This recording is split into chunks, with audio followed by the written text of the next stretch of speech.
得太片面了，大概都錯。大眾都揣測過多，各位估計我熱切，卻不知那次的拍拖。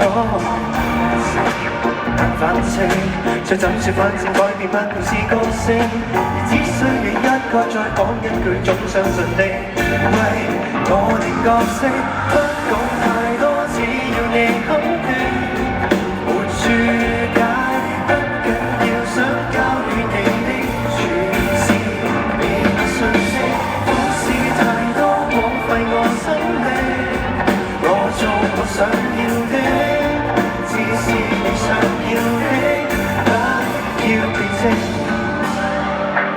我悄悄漫步，還沿着地平線，離開是我自然。你看我入面，常同我是還是，你我在發展。